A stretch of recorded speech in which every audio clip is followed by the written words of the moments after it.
അപ്പം പരിശുദ്ധമായ ഖുർആനിലൂടെ അല്ലാഹു റസൂൽ സല്ലല്ലാഹു അലൈഹി വസല്ലം തങ്ങളെക്കുറിച്ച് എന്താ പറഞ്ഞത്? വ ഇന്നക ലതഹ്ദി ഇലാ സിറാത്തിൻ മുസ്തഖീം. നബിയെ, ഞങ്ങൾ തങ്ങളെ നേരായ പാതയിലേക്കാണ് ഞങ്ങളെ കൊണ്ടുപോകുന്നത്, നേരായ മാർഗം സിറാത്തുൽ മുസ്തഖീമിലേക്ക്. അപ്പോൾ അവിടെയും ഹിദായത്ത് നബിയുനാ റസൂലുള്ളാഹി സ്വല്ലല്ലാഹു അലൈഹി വസല്ലം തങ്ങളാണ് ഹാദി. നമ്മളെ ഹിദായത്ത് നേരായ വഴിയിലേക്ക് കൊണ്ടുപോകുന്നത് നബിയുനാ റസൂലുള്ളാഹി തങ്ങളാണ്. അപ്പോൾ ഒന്ന് നമുക്ക് പരിശുദ്ധ കഅബ, രണ്ട് നബിയുനാ റസൂലുള്ളാഹി, മൂന്ന് ഹിദായത്തിൻ്റെ വഴി എന്താണ്? ഇന്ന ഹാദൽ ഖുർആന യഹ്ദീ ലില്ലതീ ഹിയ അഖ്വം വയുബശ്ശിറുൽ മുഅ്മിനീൻ الذين يعملون الصالحات أن لهم أجرا كبيرا وأن الذين لا يؤمنون بالآخرة أعتدنا لهم عذابا أليما إن هذا القرآن ഈ പരിശുദ്ധമായ ഗ്രന്ഥം യഹ്ദീ ലില്ലതീ ഹിയ അഖ്വം, നേരായ മാർഗത്തെ ഇഷ്ടപ്പെടുന്നവർക്ക്, ആഗ്രഹിക്കുന്നവർക്ക് ഈ പരിശുദ്ധമായ ഗ്രന്ഥം ഹിദായത്ത് കാട്ടിത്തരും, വഴി കാണിച്ചു തരുമത്രേ. ഖുർആൻ നേരായ മാർഗം ആഗ്രഹിക്കുന്നവർക്കാണ് കേട്ടോ. ഇന്ന ഹാദൽ ഖുർആന യഹ്ദീ ലില്ലതീ ഹിയ അഖ്വം. സത്യത്തിൻ്റെ വഴിയെ പിൻപറ്റാൻ ആരെങ്കിലും ആഗ്രഹിക്കുന്നുണ്ടെങ്കിൽ ഖുർആനിലേക്ക് മടങ്ങിക്കോന്ന്. ആരും എഴുതിയതല്ല, അത് രചയിതാവൊന്നുമില്ല, ഇത് ആരെങ്കിലും പറഞ്ഞു കൊടുത്ത സാധനമല്ല. ഇത് ഉടമസ്ഥനായ തമ്പുരാൻ്റെ വാക്കുകളാണ്, അള്ളാഹുവിൻ്റെ സന്ദേശങ്ങളാണ്. ബഹുമാനപ്പെട്ട ജിബ്രീൽ അലൈഹിസ്സലാത്തു വസ്സലാം 550 ചിറകുകളുണ്ട്, 600 ചിറകുകളുണ്ട്, 2 റിവായത്താണ്. ഒരു ചിറക് നിവർത്തിയാൽ ഒരറ്റത്ത് അടുത്തറ്റം കാണാൻ പറ്റൂല, അത്രയ്ക്കും വീതിയുള്ള ചിറക്. 550, 600ഓളം ചിറകുകളുള്ള ജിബ്രീൽ അലൈഹിസ്സലാത്തു വസ്സലാം 26,000 പ്രാവശ്യം നബിതങ്ങളുടെ മേൽ വന്ന് ഓതിക്കൊടുത്തതാണ് പരിശുദ്ധ ഖുർആൻ. 26,000 പ്രാവശ്യം. ഗാർ ഹിറായിൽ വിശ്രമിച്ച നബി സല്ലല്ലാഹു അലൈഹി വസല്ലമ തങ്ങളുടെ മേൽ ഈ ബഹുമാനപ്പെട്ട ജിബ്രീൽ അലൈഹിസ്സലാത്തു വസ്സലാം കയറി പിടിക്കുകയാണ്, അമർത്തി പിടിക്കുകയാണ്, ഓതിക്കോന്ന്. 550 ചിറകുകളുള്ള ജിബ്രീൽ അലൈഹിസ്സലാത്തു വസ്സലാം എങ്ങനെ ഇരിക്കും സംഭവം എന്ന് ആലോചിച്ച് നോക്കി. പെരുന്നാൾ ദിവസത്തെ നമ്മളെ മുസാഫാത്ത് ചെയ്യുമ്പോൾ അറിയാം നമുക്ക് അതിൻ്റെ പാട്. 500 രൂപ വെച്ച് തന്നാലും കുഴപ്പമില്ലായിരുന്നു, 20 രൂപയും തരും, അമ്മയ്ക്ക് പിടിക്കുകയും ചെയ്യും. കയറി എല്ലാം ഒടിഞ്ഞു പോകും. പിറ്റേ ദിവസം ആശുപത്രി ഇപ്പോൾ 2 ദിവസം റെസ്റ്റ്. അതാ ഉസ്താമാർക്ക് പെരുന്നാൾ കഴിഞ്ഞുകൊണ്ട് 4 ദിവസം റെസ്റ്റ്. 20 രൂപ എന്നിട്ട് എന്തോരം പിടിയാണ് പിടിക്കുന്നറിയോ? ഈ എതിരാളികളൊക്കെ നോക്കിയിരിക്കും പെരുന്നാൾ വരാൻ വേണ്ടി. നമ്മുടെ എതിരാളികൾ, ഉസ്താന്മാർ എതിരാളികൾ എന്തായാലും കാണുമല്ലോ പെരുന്നാൾ. ഒരൊറ്റ അമക്ക ഒന്നും പറയാൻ പറ്റില്ല, എല്ലാം ഒടിഞ്ഞാലും നമ്മൾ അനുഭവിച്ചോണം. ഞാൻ ഒരു പള്ളിയിൽ പോയി ലോട്ടറി ടിക്കറ്റിനെതിരെ സംസാരിച്ചു. അയാൾ എന്നെ പിടിച്ച് അമക്കുകയും ചെയ്ത് പോക്കറ്റിൽ പൈസയും വെച്ച്. എന്താ പൈസ അല്ല, ലോട്ടറി ആയിരുന്നു. 10 കോടിയുടെ ഒരു ലോട്ടറി പോക്കറ്റ് വെച്ച് തന്ന്. അപ്പോൾ പൈസ എല്ലാം അവസാനം എണ്ണുമ്പോൾ ഒരു ലോട്ടറി. ഇതാണ് നമ്മൾ അറിയുന്നില്ല. കാരണം ഈ മുസാഫാത്ത് ചെയ്യുമ്പോൾ കയ്യിൽ കൊണ്ട് തരുന്ന എന്താണെന്ന് നമ്മൾ ആരും നോക്കാറില്ലല്ലോ. പിന്നെ ഇപ്പോൾ ബംഗാളികളുള്ളത് കൊണ്ട് ഭയങ്കര കഷ്ടമാണ്. പടച്ചവനെ, മാറി എല്ല് വന്ന് ഇടിക്കുന്നതാണ് ഭയങ്കര. ഈ താബൂക്കൊക്കെ എടുത്തിട്ട് ഭയങ്കര പണി. ഇത് ഇങ്ങോട്ട് ഒരു പിടുത്തം പിടിക്കും, ഭയങ്കരമാണ് സംഭവം. അപ്പോൾ ജിബ്രീൽ അലൈഹിസ്സലാത്തു വസ്സലാം നബി തങ്ങളെ വന്ന് പിടിച്ചു എന്ന് ആലോചിച്ച് നോക്കി. സഹാബത്ത് ചോദിച്ചു, നബിയെ അങ്ങേക്ക് ഇത് എങ്ങനെ കഴിയുന്നു? അല്ലാഹു റസൂൽ സല്ലല്ലാഹു അലൈഹി വസല്ലം തങ്ങൾ പറഞ്ഞു, ഊതീതു ഖുവ്വത്തുൽ 40, 40 പേരുടെ ശക്തി അള്ളാഹ് എനിക്ക് തന്നിട്ടുണ്ട്. ഊതീതു ഖുവ്വത്തുൽ 40, 40 പേരുടെ ശക്തി അള്ളാഹ് തന്നിട്ടുണ്ടെന്ന് പറയുമ്പോൾ അത്രയ്ക്കും ഒരു കഴിവുള്ളത് കൊണ്ടാണല്ലോ നബി സല്ലല്ലാഹു അലൈഹി വസല്ലം. അതുകൊണ്ടാണല്ലോ ഖുർആനിലുള്ള പറഞ്ഞ എന്താ, ഇത് ചെറിയ കാര്യമല്ല. ഈ ഖുർആൻ എന്ന് പറഞ്ഞാൽ വലിയ ഭാരമുള്ളതാണ്. നമ്മൾ നോക്കുമ്പോൾ മൊബൈലിലുണ്ട്, പോക്കറ്റിലുണ്ട്, പോക്കറ്റ് ഖുർആനുണ്ട്, റയ്ഹാലിലെടുത്ത് വെച്ചിട്ടുണ്ട്, തട്ടിൻ്റെ മുകളിൽ സൂക്ഷിച്ച് വെച്ചിട്ടുണ്ട്. പക്ഷേ ഈ ഖുർആൻ എന്ന് പറഞ്ഞാൽ എന്താ? യാ അയ്യുഹൽ മുസമ്മിൽ ഖുമിൽ ലൈല ഇല്ലാ ഖലീലാ നിസ്ഫഹു വമിൻഖുസ് മിൻഹു ഖലീലാ ഔ സിദ് അലൈഹി വറത്തിലിൽ ഖുർആന തർതീലാ ഇന്നാ സനുൽഖി അലൈക ഖൗലൻ സഖീലാ ഇന്നാ സനുൽഖി അലൈക ഖൗലൻ സഖീലാ. ഉണ്ടോ? സഖീൽ വലിയ ഭാരമുള്ളതാണെന്നാണ് പറഞ്ഞ ഖുർആൻ. നമുക്ക് വല്ല ഭാരമുണ്ടോ ഖുർആൻ എടുക്കാൻ? JCB വെച്ചിട്ടാണ് ഖുർആൻ മാന്തി എടുക്കുന്നത് നമ്മൾ. പൊക്ലൈൻ കൊണ്ടുവന്നിട്ടാണ് എടുക്കുന്നത്, ക്രൈം കൊണ്ടുവന്നിട്ടാണ് എടുക്കുന്നത്. അള്ളാഹു ഖുറാനിൽ പറഞ്ഞ വാക്കാ. ഈ ഖുറാൻ എന്ന് പറഞ്ഞാൽ വലിയ വലിയ ഭാരമാണ്. എന്ന് പറഞ്ഞാൽ ഇതിൻ്റെ ഉള്ളിലുള്ള സാധനം ഉണ്ടല്ലോ, നിങ്ങൾ ഉദ്ദേശിച്ച പോലെ ചെറിയ സാധനമല്ല, അത് വലിയ ഭാരിച്ച ഉത്തരവാദിത്തമുള്ളതാണ്. ഇതുകൊണ്ടാണ് ജിബ്രീൽ അലൈഹിസ്സലാത്തു വസ്സലാം ഈ വഹയുമായിട്ട് വന്നപ്പോൾ നബിയുനാ റസൂലുള്ളാഹി സ്വല്ലല്ലാഹു അലൈഹി വസല്ലമ തങ്ങൾ നേരെ ഓടിപ്പോയി ഖദീജ റളിയല്ലാഹു അൻഹയോട് പറഞ്ഞ ദസ്സിറൂനി സമ്മിലൂനി യാ ഖദീജ. അതൊക്കെ ഇന്ന് വലിയ പാട്ടാക്കി അമ്മമാർ കാശുണ്ടാക്കുന്നു. ഖദീജ ബീവിയെ വിറ്റ് കാശുണ്ടാക്കുന്നു. ആരാ ഖദീജ ബീവി എന്ന് ഈ ഹമുക്കന്മാർക്കൊല്ലാം അറിയോ? ഖദീജ റളിയല്ലാഹു തആല എന്നെ വിറ്റിവന്മാർ കാശുണ്ടാക്കുക. ജമ്മിലൂനി പാട്ട് പഠിക്കുക. അത് പാടാൻ നമ്മുടെ താത്താമാരും കോയാമാരും അതും കേട്ടിട്ട് നമ്മളും ലൈക്ക് അടിക്കുകയാണ്, അതും പാട്ട് പാടാനാണ്. ആരാ ഖദീജ? ഖദീജയുടെയൊക്കെ കീഴി കൊണ്ടുവയ്ക്കാൻ ഈ പറയുന്ന മാർഗ്ഗമല്ലോ വല്ല ഉണ്ടോ? ഖദീജ ബീവി ആരാണ്? നബി സല്ലല്ലാഹു അലൈഹി വസല്ലമ തങ്ങളുടെ ജീവിതത്തിൻ്റെ എല്ലാമായിരുന്നു.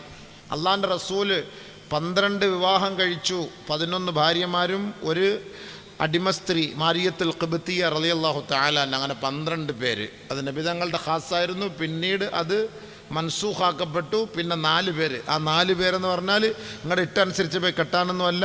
അള്ളാഹ് പറഞ്ഞു 4 പേരെയും അഡ്ജസ്റ്റ് ചെയ്ത് ഒരേപോലെ കൊണ്ടുപോകാൻ പറ്റുമെങ്കിൽ മതി, ഇല്ലെങ്കിൽ ഫവാഹിദ. അതും അള്ളാഹ് പറഞ്ഞിട്ടുണ്ട്. ഇത് 4 എടുത്തിട്ടല്ല മറ്റവന്മാർ ബഹുഭാര്യത്വം നിരോധിക്കാൻ പോകുന്നത്. എന്താ സംഭവം എന്ന് അമ്മമാർക്ക് അറിയാം. ഖുർആൻ ആദ്യം ഒന്ന് പഠിച്ചു നോക്കണം. അള്ളാഹ് നിർബന്ധിക്കുന്നൊന്നുമില്ല 4 പെണ്ണ് കെട്ടാൻ.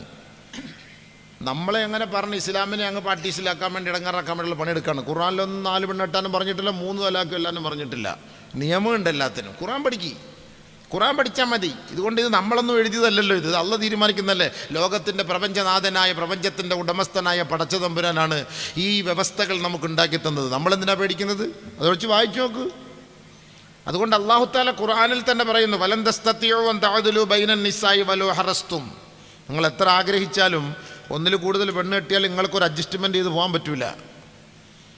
അതുകൊണ്ട് വൈൻ ഖിഫ്തും അല്ലാ തഅദിലു ഫവാഹിദ, നിങ്ങൾക്ക് അവർക്കിടയിൽ നീതി കൊടുക്കാൻ കഴിയില്ല എങ്കിൽ ഫവാഹിദ, ഒന്നുകൊണ്ട് തൃപ്തിപ്പെട്.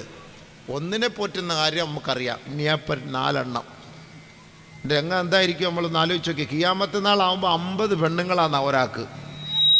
50 പേരാ ഖിയാമത്ത് നാൾ. ഓടിക്കും ഓടിച്ച് ഇവൻ പോയി പ്ലാവി കയറും, വലിച്ച് താഴെ ഇറങ്ങട സൈന്യത്തിൻ്റെ താഴോട്ടെന്ന് പറയും. നീ എവിടെ ഓടുക? ഇങ്ങോട്ട് ഇറങ്ങ. താഴെ ഗതിയില്ല. എന്താ പ്രസിഡന്റ് നോക്കുന്ന അങ്ങനെ ഒരു കാലം ഉണ്ടായിരുന്ന കൊള്ളായിരുന്നില്ലേ? ഒന്നിനെ കൊണ്ടുവന്ന വാർഡ് തന്നെ അവർക്കറിഞ്ഞൂടാ. അങ്ങനെ 50 ഖിയാമത്ത് നാളാവുമ്പോൾ അങ്ങനെയാണ്. കൂടുതലും പെണ്ണുങ്ങൾ അധികരിക്കും. നബി സല്ലല്ലാഹു അലൈഹി വസല്ലമ തങ്ങൾ പറഞ്ഞല്ലേ പെണ്ണുങ്ങൾ അധികരിക്കില്ലേ.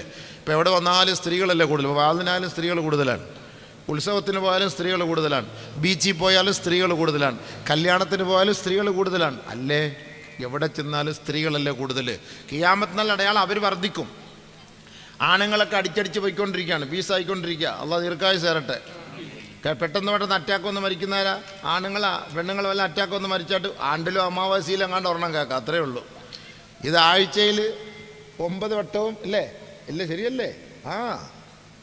അപ്പോൾ പീസായി പോയിക്കൊണ്ടിരിക്കുക. അത് ദീർഘായുസ്സ് തരട്ടെ. അപ്പോൾ അതുകൊണ്ട് ഒന്നിനെ കൊണ്ടുപോകുന്ന പാട് തന്നെ നമുക്കറിയാം. അപ്പോൾ അതുകൊണ്ട് അള്ളാഹ് അത് തന്നെ പറഞ്ഞിട്ടുണ്ട്, ഒന്ന് മതി നിങ്ങൾക്ക്, 4 പറ്റൂല. പക്ഷെ നബി തങ്ങൾ അങ്ങനെ ആയിരുന്നില്ല. അള്ളാഹിൻ്റെ റസൂല് 25 വർഷം പരിപൂർണമായി സന്തോഷത്തോടു കൂടി കഴിഞ്ഞത് ഖദീജ റളിയല്ലാഹു തആല അൻഹയോടൊപ്പമാണ്. ഖദീജ ബീവിയാണ് ആദ്യത്തെ ഭാര്യ, പ്രഥമ ഭാര്യ. 40 വയസ്സ്, നബി തങ്ങൾക്ക് 25 വയസ്സ്. നമ്മൾ കെട്ടുമോ? ഒരു 40 വയസ്സായ ഒരു താത്ത അവിടെ ഇരിപ്പുണ്ട്. ഒരു കല്യാണം ഞാൻ ആലോചിക്കുക, 25 വയസ്സാരം ബാ. ഇനി എത്ര നല്ല സുന്ദരിയാണെങ്കിൽ പോലും നമ്മൾ കെട്ടുമോ സഹോദര? എന്നിട്ട് നമ്മൾ വലിയ ന്യായം പറയും. നബി സല്ലല്ലാഹു അലൈഹി വസല്ലമ തങ്ങൾ ലോകത്തിൻ്റെ നേതാവ് പഠിപ്പിച്ച് കാണിച്ചു കൊടുത്തു. വിധവയായ ഖദീജ റളിയല്ലാഹു തആല അൻഹ 40 വയസ്സ്, നബി തങ്ങൾക്ക് 25 വയസ്സ്. മാഷാ അല്ലാഹ്. നബി സല്ലല്ലാഹു അലൈഹി വസല്ലമ തങ്ങൾ പറഞ്ഞു, എൻ്റെ ജീവിതത്തിലെ ഏറ്റവും വലിയ സന്തോഷം എൻ്റെ ഖദീജയാണ്. ഖദീജ റളിയല്ലാഹു തആല അൻഹയുടെ ജീവിതത്തിൽ, നബിതങ്ങളുമായുള്ള ആ ഒരു കുടുംബ ജീവിതത്തിൽ 25 വർഷം ഖദീജ ബീവി വഫാത്താകുന്ന സമയം വരെ നബിതങ്ങൾ മറ്റൊരു വിവാഹം കഴിച്ചിട്ടില്ല. ഖദീജ റളിയല്ലാഹു തആല അൻഹ വഫാത്താകാൻ കിടക്കുന്ന സമയം ലമ്മസ്തദ്ദത് മറലു ഖദീജ. എല്ലാ പെണ്ണുങ്ങളും ഒന്ന് മനസ്സിലാക്കണം കേട്ടോ, സഹോദരിമാരൊന്ന് മനസ്സിലാക്കിക്കോളി. നിങ്ങൾക്കൊക്കെ ഭർത്താക്കന്മാരൊക്കെ ഉണ്ടല്ലോ, നിങ്ങളൊക്കെ ഇങ്ങനെ ആയിരുന്നോന്ന് അറിയാൻ വേണ്ടി പറഞ്ഞ വാക്കാണ്. ഖദീജ റളിയല്ലാഹു, നമ്മൾ സമ്മിലൂനി എന്ന് പറയുമ്പോൾ ഈ ഖദീജ ആരാണെന്ന് മനസ്സിലാക്കണ്ടേ. നമുക്കൊരു വിഷമം വരുമ്പോൾ ഓടി നമ്മൾ സമാധാനത്തിന് പോകുന്ന നമ്മുടെ ഭാര്യ അടുക്കലേക്കാണ്. ഒരു ഭാര്യ ഒരു ഭർത്താവിനെ എങ്ങനെ സ്വീകരിക്കണമെന്ന് ഖുർആൻ പഠിപ്പിച്ചു തരികയാണിത്. ഏറ്റവും വലിയ കുടുംബം ഖുർആൻ നമുക്ക് പഠിപ്പിച്ചു തരുന്നു. അതാണ് ഖുർആൻ പഠിക്കണമെന്ന് പറയുന്നത്, ഖുർആൻ മനസ്സിലാക്കണത്. ഖദീജ റളിയല്ലാഹു തആല അൻഹ ഈ ലോകത്ത് നിന്ന് വിട പറയാൻ കിടക്കാണ്, മരിക്കാറായി കിടക്കാണ്. നബി സല്ലല്ലാഹു അലൈഹി വസല്ലമ തങ്ങളെ നോക്കിയിട്ട് പറഞ്ഞു, അള്ളാൻ്റെ റസൂലെ, എനിക്ക് അങ്ങയോട് ചില ഉപദേശം നടത്താനുണ്ട്, ഒരു വസിയത്തുണ്ട്, ഒന്ന് വരണം, എൻ്റെ അടുക്കലേക്ക് ഓടി വരണം. ഖദീജ റളിയല്ലാഹു തആല വഫാത്താകാൻ കിടക്കുകയാണ്. നബി സല്ലല്ലാഹു അലൈഹി വസല്ലമ തങ്ങൾ വന്നു. എന്താ പറയുക ഖദീജ? നബി സല്ലല്ലാഹു അലൈഹി വസല്ലമ തങ്ങളോട് ഖദീജ ബീവി റളിയല്ലാഹു തആല പറഞ്ഞു, ഒന്നാമത് ഫഅഫുനി യാ റസൂലല്ലാഹ്, എനിക്ക് പൊരുത്തം തരണം, എനിക്ക് പൊരുത്തം തരണം. ഇന്നി ഖാസിറും ബിക, 25 വർഷ കാലയളവിലെ ജീവിതത്തിൽ, കുടുംബജീവിതത്തിൽ അങ്ങയോടൊപ്പം ഒരുപാട് പൊരുത്തക്കേടുകളൊക്കെ ഞാൻ ചെയ്തിട്ടുണ്ടാകും, അങ്ങക്ക് ഇഷ്ടപ്പെടാത്തതൊക്കെ എൻ്റെ നാവിൽ നിന്ന് വന്നിട്ടുണ്ടാകും. അതുകൊണ്ട് അള്ളാൻ്റെ റസൂലെ ഫഅഫുനി, എനിക്ക് പൊരുത്തപ്പെട്ട് തരണം. നബീന റസൂലുള്ളാഹി തങ്ങൾക്കത് ഇഷ്ടപ്പെട്ടില്ല. ഇഷ്ടപ്പെട്ടില്ല എന്ന് പറഞ്ഞാൽ എന്താ? പൊരുത്തം ചോദിച്ചാൽ ഇഷ്ടപ്പെട്ടില്ല എന്നല്ല. ഖദീജ ബീബി പറഞ്ഞൊരു വാക്കുണ്ട്, എൻ്റെ ജീവിതത്തിൽ അങ്ങക്ക് ഇഷ്ടപ്പെടാത്തതും പൊരുത്തമില്ലാത്തതുമായ ഒരുപാട് കാര്യങ്ങൾ ഞാൻ ചെയ്തിട്ടുണ്ട്, അതുകൊണ്ട് എനിക്ക് പൊരുത്തം തരണം. നബി സല്ലല്ലാഹു അലൈഹി വസല്ലമ തങ്ങൾ ഉറക്കെ പ്രഖ്യാപിച്ചു, ഉറക്കെ പറഞ്ഞു, ഹാഷാ വകല്ല മാ റഅയ്തു മിൻക ഖാസിറ, മിൻകി ഖാസിറ, ഖദീജ, നീ അങ്ങനെ പറയരുത്, ഒരിക്കലും നിന്നിലൊരു ന്യൂനത ഞാൻ കണ്ടിട്ടേ ഇല്ല. 25 വർഷ കാലയളവിലെ കുടുംബജീവിതത്തിൽ ഒരു ഭർത്താവ് ഒരു ഭാര്യയുടെ മുഖത്ത് നോക്കിയിട്ട് പറയാണ് മരിക്കാറായപ്പം, നിന്റെ ജീവിതത്തിൽ ഇന്ന് വരെ എനിക്കൊരു കുഴപ്പം നീ ഉണ്ടാക്കി വെച്ചിട്ടില്ല, ഒരു പ്രശ്നം ഉണ്ടാക്കിയിട്ടില്ല. നബി സല്ലല്ലാഹു അലൈഹി വസല്ലമ തങ്ങൾ പറഞ്ഞു, നീ അങ്ങനെ പറയരുത്, എനിക്ക് വിഷമമുണ്ടാവും. നബി കരഞ്ഞു എന്ന് ഹദീസിൽ കാണാം. അങ്ങനെ പറഞ്ഞ വാക്ക് പൊരുത്തം ചോദിച്ചതിന്, കാരണം ഒരു കുഴപ്പമില്ലായിരുന്നു. എന്നാലും ഒരു ഭാര്യയുടെ കടമയാണ് ഒരു ഭർത്താവ് മരിക്കാറാവുമ്പം പോയി പൊരുത്തം വാങ്ങാൻ. ഇതിപ്പോൾ ICUയിൽ കൊണ്ടിട്ട് മയ്യത്തായിട്ടാണ് തരുന്നത്, പിന്നെ അവിടെ പോയി പൊരുത്തം ചോദിക്കാനാ? അതുകൊണ്ട് ICU കയറ്റരുത് കഴിവതും. ഇനി ICUയിൽ എങ്ങാനും കയറിയ കൂടെ കയറിയിട്ട് വരണം, മച്ചാ ICU അറിയാമല്ലോ, ICU എന്നാണ് അതിൻ്റെ അർത്ഥം. ചിലപ്പോൾ കണ്ടാ കണ്ട്, ഇല്ലെങ്കിൽ ഇല്ല. CU എഗൈൻ എന്ന് പറഞ്ഞ ഒരെണ്ണം പണിയുന്നുണ്ട് അപ്പുറത്ത്. അതുകൊണ്ട് ദയവ് ചെയ്ത് എന്തെങ്കിലും എൻ്റെ ഭാഗത്ത് നിന്ന് വല്ല അപാകത സംഭവിച്ച് നിങ്ങൾ മരിക്കുന്നതിന് മുമ്പ് ഞാൻ അറ്റാക്ക് വന്ന് പുറത്ത് നിന്ന് മരിച്ചാലും, ഇനി ഞാൻ മരിക്കുന്നതിന് മുമ്പ് നിങ്ങൾ മരിച്ചാലും, നമ്മുടെ ജീവിതത്തിൽ വന്ന എന്തെങ്കിലും പിഴവുകളുണ്ടെങ്കിൽ പരസ്പരം പൊരുത്തപ്പെടണമെന്ന് പറഞ്ഞ് ഒരു ഉമ്മ കൊടുത്തേക്കണം. ICUയിൽ കിടക്കുന്ന ഇക്കാമാരെ മച്ചാന്മാരെ ഒരു പൊരുത്തം വാങ്ങിക്കോളൂ, ഏറ്റവും നല്ല കാര്യം അതാണ്. വടിയായി പോയാൽ പടച്ചവൻ്റെ അടുക്കൽ നമുക്ക് പറയാം, പടച്ചവനെ ഞങ്ങളുടെ ജീവിതത്തിൽ പ്രശ്നം ഉണ്ടായിരുന്നു, പക്ഷേ ഞങ്ങൾ പൊരുത്തം വാങ്ങിയിട്ടുണ്ട് പടച്ചവനെ എന്ന് നമുക്ക് പറയാൻ പറ്റും. ഇതല്ലാതെ മരിച്ചുപോയാൽ ആകെ പ്രശ്നങ്ങളാണ്. അപ്പോൾ അതുകൊണ്ട് പൊരുത്തം വാങ്ങണം നബിതങ്ങളോട്. അതുകൊണ്ടാണ് ഖദീജ ബീവി ചോദിച്ചത്, പൊരുത്തം വാങ്ങി. നബി സല്ലല്ലാഹു അലൈഹി വസല്ലമ തങ്ങൾ അപ്പോൾ പറഞ്ഞ വാക്കെന്താ? ഇല്ല ഇല്ല ഇല്ല ഖദീജ, ഒരിക്കലും നിൻ്റെയോടൊപ്പം ഞാൻ ജീവിച്ചിട്ട് എനിക്കൊരു പ്രശ്നം ഉണ്ടായിട്ടില്ല ഖദീജ. നബി സല്ലല്ലാഹു അലൈഹി വസല്ലമ തങ്ങൾ രണ്ടാമത് ഒരിക്കൽ ബഹുമാനപ്പെട്ട ജിബ്രീൽ അലൈഹിസ്സലാത്തു വസ്സലാം അള്ളാഹുവിൻ്റെ റസൂലിൻ്റെ അടുക്കലേക്ക് വഹിയുമായിട്ട് വരുമ്പോൾ ഖദീജ റളിയല്ലാഹു തആല അൻഹയ്ക്കൊരു സന്തോഷ വാർത്തയുമായിട്ടാണ് വരുന്നത്. നബി സല്ലല്ലാഹു അലൈഹി വസല്ലമ തങ്ങളോട് പറഞ്ഞു, ജിബ്രീൽ വന്നിട്ട് നബിയെ, ഖദീജ ബീവിക്കൊരു സലാം പറയണം. ഫബശ്ശിർഹാ ബിബൈത്തിൻ, അവൾക്ക് സ്വർഗത്തിൽ ഫബശ്ശിർഹാ ബിബൈത്തിൻ ഫിൽ ജന്ന മിൻ ഖസബിൻ ലാ സഖബ ഫീഹാ വലാ നസബ, ഒരു ക്ഷീണവും തളർച്ചയും പ്രശ്നങ്ങളും വഴക്കും വയ്യാവലിയും ഒന്നുമില്ലാത്ത ഒറ്റ മുത്തിനാലുള്ള ഒരു കൊട്ടാരം കൊണ്ട് ഒരു സന്തോഷ വാർത്ത ഖദീജ ബീവിക്ക് അറിയിക്കണേ നബിയെ എന്ന് നബി സല്ലല്ലാഹു അലൈഹി വസല്ലമ തങ്ങളോട് ജിബ്രീൽ അലൈഹിസ്സലാത്തു വസ്സലാം പറഞ്ഞു. ഒരു നിലയ്ക്കും അവൾക്ക് വിഷമം ഉണ്ടാവില്ല, അങ്ങനത്തെ ഒരു വീട്, ഒറ്റ മുത്തിനാലുള്ള കൊട്ടാരം. നമ്മളൊക്കെ ഈ ഓരോ അവധിക്ക് ഓരോ ദൂര സ്ഥലങ്ങളിൽ പോയി റിസോർട്ട് എടുത്ത് കിടക്കുന്നതെന്ന് അറിയോ? ഈ വലിയ വലിയ സമ്പന്നന്മാരും വലിയ വലിയ മുതലാളിമാരും ടെൻഷൻ മാറാൻ വേണ്ടി റേഞ്ചൊന്നും ഇല്ലാത്ത സ്ഥലത്ത് പോയി കിടക്കും. റാഹത്തായിട്ട് കാട്ടിൽ റിസോർട്ട് എടുത്ത് 2-3 ദിവസം, ഒച്ചപ്പാടും ബഹളമൊന്നുമില്ല, സ്വസ്ഥമായിട്ടൊന്ന് ഉറങ്ങാൻ. സ്വർഗത്തിൽ അങ്ങനെ ഒച്ചപ്പാടില്ലാത്ത ഒരു വീടിനാണ് ലാ സഖബ ഫീഹി വലാ നസബ എന്ന് പറഞ്ഞത്, ഒറ്റ മുത്തിനുള്ള കൊട്ടാരം. എന്തിനാണ് ഖദീജ ബീവി ഒറ്റ മുത്തിനുള്ള കൊട്ടാരം കൊടുത്തതെന്നറിയോ? ലം തർഫഅ സൗതഹാ അല നബി സല്ലല്ലാഹു അലൈഹി വസല്ലം ദഹ്റൻ ഇലാ ദഹ്റിൻ, 25 വർഷ കാലയളവിൽ നബിതങ്ങളുമായി കുടുംബജീവിതം നയിച്ചിട്ട് ഒരിക്കൽ പോലും നബിതങ്ങളുടെ മുഖത്ത് നോക്കിയിട്ട് ദേഷ്യപ്പെട്ടിട്ടില്ല, ശബ്ദമുയർത്തി സംസാരിച്ചിട്ടില്ല. 25 വർഷ ജീവിതത്തിൽ ഭാര്യ ഭർത്താവിൻ്റെ മുഖത്തു നോക്കി ശബ്ദമുയർത്തി സംസാരിച്ചിട്ടില്ല. ആ ഒരൊറ്റ കാരണത്താലാണ് അല്ലാഹു തആല സ്വർഗത്തിൽ ഖദീജ ബീവിക്ക് ഒറ്റ മുത്തിനുള്ള ഒരു കൊട്ടാരം കൊടുക്കുന്നതെന്ന് ഹദീസിൽ അല്ലാഹു തആല അറിയിക്കുന്നു, നബി തങ്ങൾ നമ്മളെ പഠിപ്പിക്കുന്നു. അതുകൊണ്ട് നമ്മുടെ ഭാര്യമാർ ആലോചിച്ച് നോക്കിയും, കല്യാണം കഴിച്ച് 25 വർഷമായി 30 വർഷമായി, നമ്മുടെ ദേഷ്യപ്പെട്ടിട്ടുണ്ടോ ഇല്ലയോ എന്നൊക്കെ ഇന്ന് രാത്രി പോയിട്ട് ചോദിക്കണം. ഉണ്ടെങ്കിൽ അങ്ങ് പൊരുത്തം വാങ്ങിച്ച് ക്ലിയർ ചാറ്റ് അടിച്ച് ഡിലീറ്റ് ആക്കിയാരെ, അപ്പോൾ നാളെ അത് ഇൻഷാ അല്ലാഹ് അത് കബൂലായി കിട്ടും. അതല്ല എന്നുണ്ടെങ്കിൽ നമുക്ക് ചിലപ്പം ഒറ്റ മുത്തും കിട്ടൂല, ചിലപ്പോൾ ഒറ്റ കുത്തായിരിക്കും കിട്ടാൻ പോകുന്നത്. അപ്പോൾ അതുകൊണ്ട് അത് ഒഴിവാക്കുന്നതിന് ഒരു പൊരുത്തം വാങ്ങുന്നത് നല്ലതാണ്. അപ്പോൾ എന്ത് വിഷമം വന്നാലും നബിതങ്ങൾ പെട്ടെന്ന് പോയി അടുക്കുന്നത് ആരോടാ? ഖദീജ ബി അടുക്കലേക്കാണ്. മനസ്സിന് സമാധാനം കിട്ടും. അതാണല്ലോ വമിൻ ആയാതിഹി അൻ ഖലഖ ലക്കും മിൻ അൻഫുസികും അസ്വാജൻ ലിതസ്കുനൂ ഇലൈഹാ.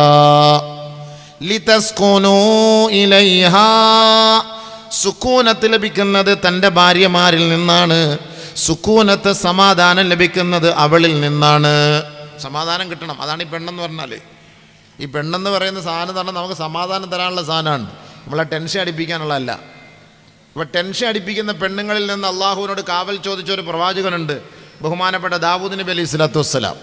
അല്ലാഹുമ്മ ഇന്നി അഊദു ബിക മിൻ സൗജത്തിൻ തുശയ്യിബുനി ഖബ്ല വഖ്തിൽ മശീബ്.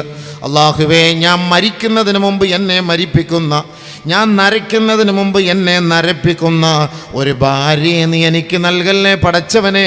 അങ്ങനെയുള്ള പെണ്ണിൽ നിന്ന് നിന്നോട് ഞാൻ കാവൽ തേടുന്നു അല്ലാഹ്. കൂടുതൽ ഞാൻ നേരത്തെ പറഞ്ഞ ടെൻഷൻ അടിപ്പിക്കും ഭാര്യമാർ. ഭർത്താവിൻ്റെ വരുമാനവും സ്രോതസ്സും മനസ്സിലാക്കാതെ ഓരോ കാര്യങ്ങൾ നിർബന്ധിക്കും. സ്ത്രീകൾ നരകത്തിലാണെന്ന് നബിതങ്ങൾ പറയുന്നു. കുറേ വിഭാഗ സ്ത്രീകൾ. ഏത് സ്ത്രീകളെന്നറിയാം? അതിലൊരു സ്ത്രീയാണ്, അതിൽപ്പെട്ട ഒരു വിഭാഗമാണ്. നബിതങ്ങൾ പറഞ്ഞ വാക്കാണ്, ഭർത്താക്കന്മാരെ കൊണ്ട് എടുക്കാൻ പറ്റാത്ത ചുമട് എടുപ്പിക്കുന്ന പെണ്ണ്. തുതീഖു അലാ സൗജത്തിഹ.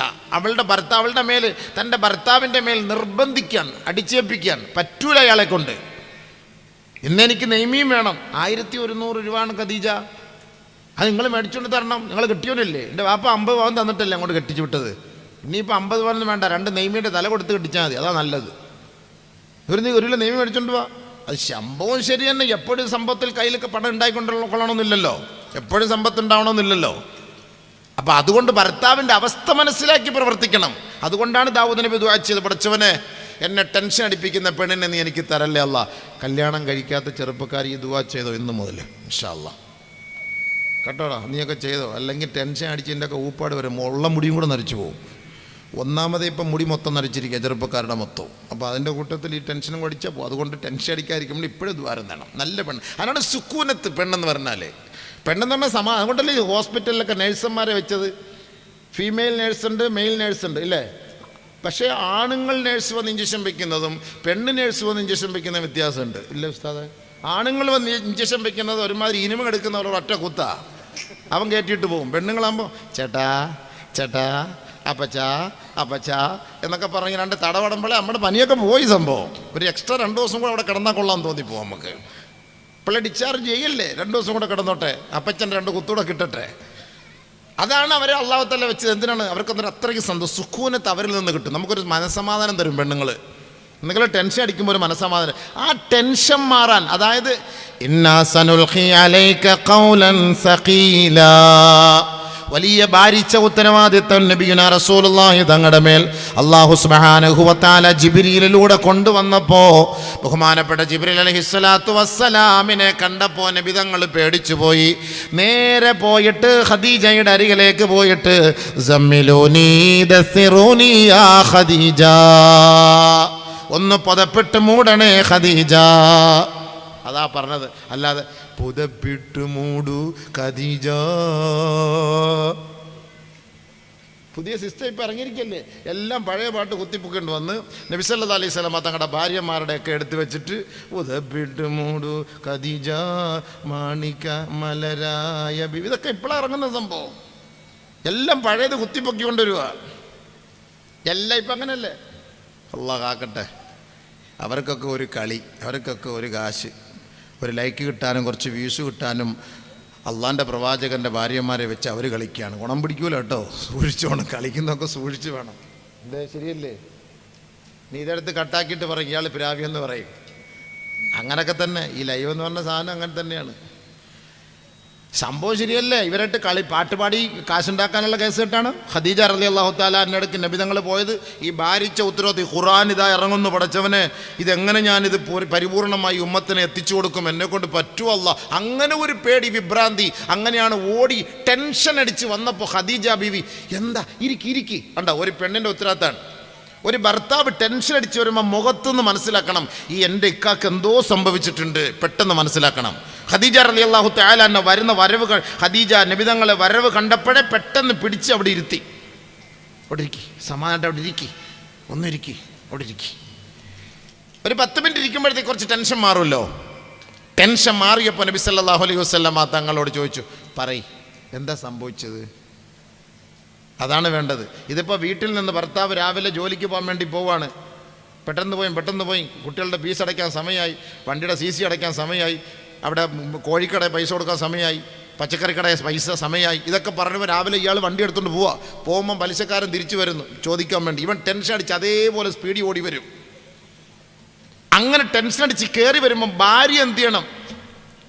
എൻ്റെ ഇക്ക തിരിച്ചു വന്നല്ലോ, എന്താ സംഭവം? കയറിയിരിക്കി, വെള്ളം തരാം, എന്താ പ്രശ്നം? ആ വേർപ്പിലും ആ ടെൻഷനിലും ആ മുഖത്തുനിന്നത് മനസ്സിലാക്കിയിട്ട് ഭർത്താവിനെ എന്ത് ചെയ്യിപ്പിക്കണം? സമാധാനിപ്പിക്കണം. എന്താ പ്രശ്നം, നമുക്ക് പരിഹരിക്കാം. ഇക്ക ടെൻഷൻ അടിക്കാതിരിക്കുക, വയലൻ്റ് ആവാതെ, എന്താ സംഭവം, കാര്യം പറ. അവിടെ ഇരി, വെള്ളം കുടിക്കുക, നല്ല കരിക്കും വെള്ളമോ ജ്യൂസോ ഒക്കെ കൊടുത്തിട്ട് സമാധാനിപ്പിച്ച് ഫാനൊക്കെ ഇട്ട് കൊടുത്തിട്ട് റാഹത്താക്കി അവിടെ ഇരുത്ത്. ഖദീജ ബീവി ചെയ്ത് അങ്ങനെയാണ് നബിയെ. ടെൻഷനെല്ലാം മാറി സമാധാനമായപ്പോൾ നബി തങ്ങളോട് ചോദിച്ചു, എന്താ പ്രശ്നം? അല്ല ഖദീജ, ജിബ്രീൽ വന്നു, പടച്ചവനെ എൻ്റെ മേലെ വലിയൊരു ഉത്തരവാദിത്വമായിട്ടാണ് വന്നത്, ഞാൻ എങ്ങനെ അത് ഏറ്റെടുക്കും? എനിക്കറിയില്ല. അത് ഒരു രൂപം ആദ്യമായിട്ട് വരുമല്ലേ സംഭവം. നബി തങ്ങൾക്ക് ഇത് കണ്ട് പേടിയായിപ്പോയി, എങ്ങനെ ഞാനത് ഏറ്റെടുക്കും? അപ്പോൾ ജിബ്രീൽ അലൈഹിസ്സലാത്തു വസ്സലാമിനെ നബി സല്ലല്ലാഹു അലൈഹി വസല്ലമ തങ്ങൾ കാണുകയും ആ രൂപം ആകപ്പാട് പേടിച്ച് ടെൻഷൻ അടിച്ച് വന്നപ്പോൾ ഖദീജ ബീവി സമാധാനിപ്പിച്ചിട്ട് പറഞ്ഞു, ഒരു പെണ്ണെന്ന് പറഞ്ഞാൽ അതാ, ഭർത്താവിനെ എത്ര ടെൻഷനിൽ സമാധാനിപ്പിക്കണം, എത്ര ടെൻഷനിൽ. അതാണ് പെണ്ണ്. ഖദീജ പറഞ്ഞു, നിങ്ങൾ സമാധാനമായിട്ടിരിക്കുക, ഇനി ആ കോലം നിങ്ങൾ കണ്ടാൽ എന്നെ വിളിക്കുക. അതാ പറഞ്ഞത്, ഒരു പെണ്ണതാണ്. ഇനി അങ്ങനെ ഒരു രൂപം നിങ്ങൾ കണ്ടാൽ എന്നെ വിളിക്കുക, ഞാൻ വരാം. പാതിരാത്രി നമ്മുടെ വീട്ടിൽ കിടക്കുമ്പോൾ ഒരു വെള്ളയ്ക്ക വീണെന്ന് വെച്ചോളി, വീടിൻ്റെ മുകളിലൊരു വെള്ളയ്ക്ക പടവുന്നൊരു സൗണ്ട് കേട്ട് പെട്ടെന്ന് നമ്മൾ പറയും, സവിയ ഒരു സൗണ്ട് കിട്ടും, നീ ആ ലൈറ്റ് ഇട്ടൊന്ന് നോക്കിയാൽ. നിങ്ങളിപ്പോൾ മനുഷ്യ എന്നെ കൊണ്ടൊന്ന് വയ്യ, ആരെങ്കിലും വന്നെ കള്ളന്മാരെല്ലാം അടിച്ചുകൊണ്ടോ, നിങ്ങൾ വേണമെങ്കിൽ പോ. അങ്ങനെയുണ്ട്. നമ്മൾ പൊയ്ക്കോളാൻ, നമ്മളെ കൊല്ലട്ടെ, നീ സമാധാനമായിട്ട് സേഫ്റ്റി ആയിട്ട് ഇവിടെ കിടന്നു. അങ്ങനെയല്ലേ നമ്മുടെ ഭാര്യ പറയൂ, ഞാൻ പോവില്ല, എനിക്കറിഞ്ഞൂടെ, അവിടെ വെള്ളമുണ്ട്, എനിക്കറിഞ്ഞില്ല, സംഭവമില്ല. എന്നാൽ ധൈര്യമായിട്ട് എഴുന്നേറ്റ് പോകണം, എൻ്റെ ഇക്ക സേഫ്റ്റി ആവട്ടെ, ഞാൻ പോയി നോക്കട്ടെ എന്താ പ്രശ്നമെന്ന്. ഖദീജ ബീവി പറഞ്ഞ വാക്കതാണ്, ഇനി അങ്ങനത്തെ ഒരു രൂപം കണ്ട എൻ്റെ അടുത്ത് പറ, ഞാൻ വരാം. നബി സല്ലല്ലാഹു അലൈഹി വസല്ലമ തങ്ങൾക്ക് രണ്ടാമത് വഹിയായിട്ട് വന്നപ്പോൾ ജിബ്രീൽ, ഖദീജ ഓടിവാ, ദാ വന്നു, രൂപം വന്നു. നബി സല്ലല്ലാഹു അലൈഹി വസല്ലമ തങ്ങൾ ഖദീജ ബിയെ വിളിച്ചു. ഖദീജ റളിയല്ലാഹു തആല അൻഹ നബിയുനാ റസൂലുള്ളാഹി തങ്ങളെ എടുത്ത് മടിയിൽ വെച്ചു. എന്താണ് അതിൻ്റെ അർത്ഥം? മടിയിൽ വെച്ചു. ഭാര്യമാര് ആരെങ്കിലും നിങ്ങളുടെ ഭർത്താവിനെ മടിയിൽ വെച്ചിട്ടുണ്ടോ ഉസ്താദെ? ഖദീജ ബീവി നബി സല്ലല്ലാഹു അലൈഹി വസല്ലമ തങ്ങളെ എടുത്ത് മടിയിൽ വെച്ച്. നമ്മൾ വേണമെങ്കിൽ അവളെ എടുത്ത് മടി വയ്ക്കും, അവളുടെ മടിയിൽ നമ്മളും കയറിയിരിക്കണം. അങ്ങനെ നമ്മുടെ മടി ഇരുന്ന് സൂഹിക്കണ്ട, കുറച്ച് അങ്ങോട്ട് ഇരുന്ന് കൊടുക്കണം. ഖദീജ ബി വെച്ചല്ലേ ബീവേ. ഖദീജ റളിയല്ലാഹു തആല എന്നെ മടിയിൽ എടുത്ത് ഇരുത്തിയിട്ട് ചോദിച്ചു, നബിയെ ആ രൂപം കാണുന്നുണ്ടോ? ഉണ്ട് ഖദീജ, ഉണ്ട്. വലത്തോട്ട് തിരിച്ചു വെച്ചു ഖദീജ ബീവി, ഇന്നിപ്പോഴും ഉണ്ടോ? ഉണ്ട്. ഇടത്തോട്ട് തിരിച്ചു വെച്ചു, ഇപ്പോഴും ഉണ്ടോ? ഉണ്ട്. തലയിൽ തട്ടുണ്ടായിരുന്നു, ഖദീജ റളിയല്ലാഹു തആല എടുത്ത് മാറ്റി, ഇപ്പൊ ഉണ്ടോ? ഇല്ല. അപ്പൊ ഖദീജ റളിയല്ലാഹു തആല പറഞ്ഞു, വല്ലാഹി ലാ യുഖ്സികല്ലാഹു അബദ. നിങ്ങൾ വിഷമിക്കണ്ട, നിങ്ങളെ അല്ലാഹു നിന്ദിക്കുകയില്ല. ഇത് അല്ലാഹുവിന്റെ മലക്കാണ്, അതുകൊണ്ടാണ് ഞാൻ തലയിലെ തട്ടമെടുത്ത് മാറ്റിയപ്പോ ആ മലക്ക് അവിടെ നിൽക്കാതിരുന്നത്. ഖദീജ റളിയല്ലാഹു തആല ബുദ്ധിമതിയാണ്, മനസ്സിലാക്കണം. നിങ്ങളെ അള്ളാഹ് നിന്ദിക്കൂല. വലിയൊരു ഉത്തരവാദിത്തം ഭാരിച്ച ഉത്തരവാദിത്തം അള്ളാഹു ഈ സമുദായത്തിന്റെ കടിഞ്ഞാൻ അള്ളാഹു നിങ്ങളുടെ കൈകളിൽ ഏൽപ്പിക്കാൻ പോവുകയാണ്. അതിന്റെ തെളിവാണ് ഈ കണ്ടത് എന്ന് ബഹുമാനപ്പെട്ട ഖദീജ ബീവി നബി സല്ലല്ലാഹു അലൈഹി വസല്ലമ തങ്ങളെ സമാശ്വസിപ്പിച്ചു, ആനന്ദിപ്പിച്ചു, സന്തോഷിപ്പിച്ചു. പിന്നീടാണ് ഒരു കാരണവരെ കണ്ട് നമുക്ക് കാര്യങ്ങളെ ധരിപ്പിക്കാമെന്ന് കരുതിയിട്ട് അന്ന് ജീവിച്ചിരുന്ന പുരോഹിതന്റെ അരികിലേക്ക് വറഖത്ത് ബിൻ നൗഫൽ അദ്ദേഹത്തിന്റെ അരികിലേക്ക് പോകുന്നത്, ഖദീജ റളിയല്ലാഹു തആലയെ കൊണ്ടുപോകുന്നത്. ഇപ്പൊ നമ്മുടെയൊക്കെ കുട്ടികൾ എന്തെങ്കിലുമൊക്കെ പേടിച്ച പിറ്റേ ദിവസം ദായി ഉസ്താദത്ത് കൊണ്ടൊരു ഉസ്താദ് ഇന്നലെ രാത്രി ഇങ്ങനെ കുട്ടി എന്തോന്ന് കണ്ട് പേടിച്ചു. ഞാനൊരു പള്ളിയിൽ ജോലി ചെയ്യുമ്പോൾ രക്തരക്ഷസ് എന്ന് പറഞ്ഞ എന്തോ ഒരു നാടകം എന്തോ ഉണ്ടായിരുന്നു. കൊല്ലത്ത് ജോലി ചെയ്യുമ്പോഴാണ് അത് കണ്ട് കുട്ടികൾ പേടിച്ചു. പിറ്റേ ദിവസം തലയ്ക്ക് പിടിച്ചു ഓതാൻ വേണ്ടി കൊണ്ടുവന്നു എൻ്റെ അടുത്ത്. തലയ്ക്ക് പിടിച്ചു രക്തരക്ഷസ് കണ്ടിട്ട് രാത്രി അതേപോലെ എന്നാലോചിച്ചു. ഞാൻ ചോദിച്ചു, ഇത് എന്ത് കണ്ട രക്തരക്ഷസാ, ഇത് ആർക്കാ പിടിപെട്ട? മോൾക്ക്. ഇനി തള്ളയ്ക്ക് കൂടെ വരും, ഒരുമിച്ച് വന്നാൽ മതി, പോയിക്കോളാൻ പറഞ്ഞു. എല്ലാം കൂടെ ഒരുമിച്ച് ഒറ്റ ഓതി ഊതാം. ഇതിപ്പോ കുട്ടിക്കൽ ഇനി അത് കുട്ടിയിൽ നിന്നാണ് കയറി തള്ളയിലോട്ട് വരുന്നത്. അങ്ങനെ അങ്ങോട്ട് വരുമ്പം ഇൻഷാ അല്ലാഹ് നിങ്ങൾ കുടുംബസമേതം ഒരുമിച്ചിരുത്തി ഓതി ആ രക്തരക്ഷസ് നമുക്ക് ഇറക്കാം. അല്ലാണ്ട് ഇവിടെ എന്ത് ചെയ്യുക? കൊച്ചു കുട്ടികളെ കൊണ്ടുപോയി രക്തരക്ഷസ് കാണിച്ചിട്ട് ഇങ്ങനത്തെ പല്ലും ഇങ്ങനത്തെ മുഖവും ഈ കോലവും എല്ലാം കാണിച്ചിട്ട് ഉസ്താദിനടുത്ത് കൊണ്ട് ഓതാൻ കൊണ്ടുവന്ന് പറഞ്ഞാൽ ഈ പേടിക്കുമ്പോൾ ഓതാൻ കൊണ്ട് വരുന്ന പോലെ അങ്ങനെയാണ് ബഹുമാനപ്പെട്ട ഖദീജ റളിയല്ലാഹു തആലയുടെ കാരണവരെടുക്കലേക്ക് പോയത്. അപ്പോഴാ പറഞ്ഞത് ഒരു നേതാവ് ഒരു ഉമ്മത്തിൻ്റെ ഉത്തരവാദിത്തം ഏറ്റെടുക്കാൻ പോകുന്ന വ്യക്തിയാണ് നബിയുനാ റസൂലുള്ളാഹി തങ്ങൾ എന്ന് അന്ന് പഠിപ്പിച്ചു കൊടുത്തു. അപ്പൊ എന്താ ഈ ഖുർആൻ എന്ന് പറഞ്ഞാൽ ഞാൻ പറഞ്ഞു വന്നതിന്റെ ആശയം അതാണ്. ഇന്നാ സനുൽഖി അലൈക ഖൗലൻ സഖീലാ. വലിയ ഉത്തരവാദിത്തമാണ് ഇത് കേട്ടോ. നമ്മൾ നോക്കുമ്പോൾ ചെറിയ കുറെ പാഠപുസ്തകം പോലെ ഒരു ചെറിയ ബുക്ക് പോലെ ഇരിക്കുന്നു. ഇല്ല, ഇത് വലിയ ഉത്തരവാദിത്തമാണ്, വലിയ ഭാരമുള്ളതാണ്. നബിയുനാ റസൂലുള്ളാഹി സ്വല്ലല്ലാഹു അലൈഹി വസല്ലമ തങ്ങൾ പറയുന്നു, ഇന്നല്ലാഹ തആല ഖറഅ ത്വാഹ വയാസീൻ ഖബ്ല അൻ യഖ്ലുഖ അസ്സമാവാതി വൽ അർദ് ബി50,000 സന. ഉണ്ടോ? അല്ലാഹ് നമുക്ക് ചെയ്ത ഏറ്റവും വലിയൊരു അനുഗ്രഹം ശ്രദ്ധിക്കണേ. ആകാശഭൂമികൾ സൃഷ്ടിക്കപ്പെടുന്നതിന് 50,000 വർഷങ്ങൾക്ക് മുമ്പേ അല്ലാഹു സുബ്ഹാനഹു വ തആല പരിശുദ്ധ ഖുർആനിലെ സൂറത്ത് യാസീനും സൂറത്ത് ത്വാഹയും ഓതി. ആകാശഭൂമി സൃഷ്ടിക്കപ്പെടുന്നതിന് 50,000 വർഷങ്ങൾക്ക് മുമ്പ്. ഇന്നല്ലാഹ തആല ഖറഅ ത്വാഹ വയാസീൻ ഖബ്ല അൻ യഖ്ലുഖ അസ്സമാവാതി വൽ അർദ് ബി50,000 സന. ആകാശഭൂമികൾ സൃഷ്ടിക്കപ്പെടുന്നതിന് 50,000 വർഷങ്ങൾക്ക് മുമ്പ് അല്ലാഹു സുബ്ഹാനഹു വ തആല ഖുർആനെ പരിചയപ്പെടുത്തി. നോക്കണം. ഫലമ്മാ സമിഅത്തിൽ മലായിക, മലാകമാരിത് കേട്ടപ്പോ ഖാലൂ തൂബാ ലി ഉമ്മത്തിൻ യൻസിലു ഹാദാ. മലക്കുകൾ ഖിറാഅത്ത് കേട്ടപ്പോ, ഖുർആൻ കേട്ടപ്പോ മലക്കുകൾ വിളിച്ചു പറഞ്ഞു, തൂബാ ലി ഉമ്മത്തിൻ യൻസിലു ഹാദാ. ഏതൊരു സമുദായത്തിലേക്കാണോ അല്ലാഹു ഈ ഖുർആൻ അവതരിപ്പിക്കുന്നത്, പടച്ചവനെ ആ സമുദായം എല്ലാവിധ അനുഗ്രഹങ്ങളും ലഭിച്ചവരത്രേ. അവർക്കെല്ലാവിധ ഭാവുകങ്ങളും ഞങ്ങൾ നേരുകയാണ്. ഏതൊരു സമുദായത്തിന്റെ മേലാണ് ഇത് അവതരിപ്പിക്കപ്പെടുന്നത്. എത്രയോ സമുദായം കഴിഞ്ഞുപോയി, അവർക്കൊന്നും കിട്ടാത്ത ഭാഗ്യമാണ് ഇന്ന് കാട്ടുപുതുശ്ശേരിയിലെ ഈ പരിസരത്തിരിക്കുന്ന നമ്മളടക്കമുള്ള ആദരവായ റസൂലുള്ളാഹി തങ്ങളുടെ 150 കോടിയോളം വരുന്ന അനുയായികൾക്ക് അള്ളാഹു ചെയ്ത അനുഗ്രഹം. ഖുർആൻ ഇറക്കി കൊടുത്തു. ആകാശഭൂമി സൃഷ്ടിക്കപ്പെടുന്നതിന് മുമ്പ് അള്ളാഹു ഖുർആൻ. അതുകൊണ്ട് സൂറത്ത് യാസീനും താഹായും എല്ലാവരും ഓതണം. എപ്പോഴും വീട്ടിൽ ഓതണം, കടയിൽ ഓതണം, വലിയ ബർക്കത്തുണ്ടാവും. സൂറത്ത് താഹ, സൂറത്ത് യാസീൻ.